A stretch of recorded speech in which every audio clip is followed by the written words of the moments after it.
ஸ்ரீலங்காவின் முன்னாள் அரசுத் தலைவரும் தற்போதைய எதிர்க்கட்சித் தலைவருமான மஹிந்த ராஜபக்சவின் ஆட்சி காலமான 2008-2009 ஆண்டுகளில் கொழும்பின் தெஹிவளை, கொட்டாஞ்சேனை ஆகிய பிரதேசங்களில் 5 தமிழ் மாணவர்கள் உட்பட 11 பேர் வெள்ளைவனில் கடத்திச் செல்லப்பட்டு காணாமலாக்கப்பட்டனர். இது தொடர்பிலான வழக்கு விசாரணை கொழும்பு கோட்டை நீதவான் நீதிமன்றத்தில் தொடர்ச்சியாக நடைபெற்று வருகின்றது.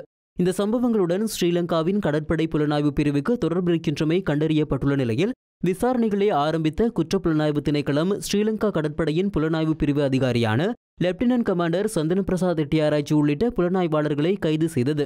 இந்த வழக்கில் முன்னாள் கடற்படை தளபதி அட்மிரல் வசந்த கருணாகொட உட்பட கடற்படையின் அதிகாரிகள் 12 பேர் சந்தேக நபர்களாக பெயரிடப்பட்டிருக்கின்றனர். முன்னதாக தம்மை குற்றப்புலனாய்வு பிரிவினர் கைது செய்வதற்கு தடை விதிக்க கோரி முன்னாள் கடற்படை தளபதி அட்மிரல் வசந்த கருணாகொட உச்சநீதிமன்றத்தில் தாக்கல் செய்த அடிப்படை உரிமை மனுவானது கடந்த மாதம் 28ஆம் தேதி விசாரணைக்கு எடுத்துக் கொள்ளப்பட்டிருந்தது.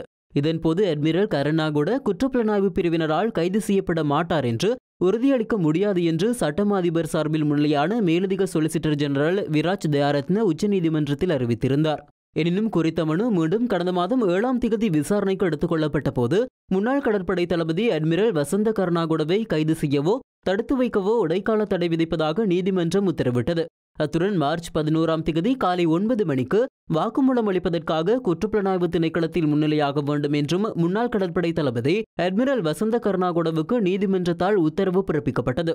இதனையடுத்து கடந்த மார்ச் 11ஆம் தேதி முறையாக குற்றப்புலனாய்வு பிரிவில் முன்னாள் கடற்படை தளபதி அட்மிரல் வசந்த கருணாகொட முன்னிலையாகியிருந்தார். அதன்போது அவரிடம் குற்றப்புலனாய்வு பிரிவினர் சுமார் 8 மணி நேரம் வாக்குமூலம் பெற்றுக்கொண்டனர். அதன் பின்னர் கடந்த மார்ச் 13ஆம் தேதி 2வது முறையாக வசந்த கருணாகொட குற்றப்புலனாய்வு திணைக்களத்தில் முன்னிலையானார்.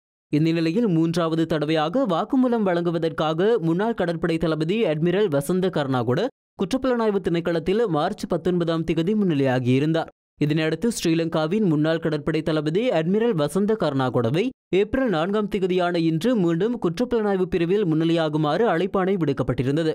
இதேவேளை இந்த வாரம் அட்மிரல் வசந்த கருணாகொடவிடம் வாக்குமூலம் பெற்ற பின்னர் குற்றப்புலனாய்வு பிரிவின் அதிகாரி நிசாந்த சில்வா எதிர்வரும் 9ஆம் தேதி குறித்த வழக்கின் விசாரணை தொடர்பான முன்னேற்ற அறிக்கையை நீதிமன்றத்தில் முன்வைக்க உள்ளமை குறிப்பிடத்தக்கது.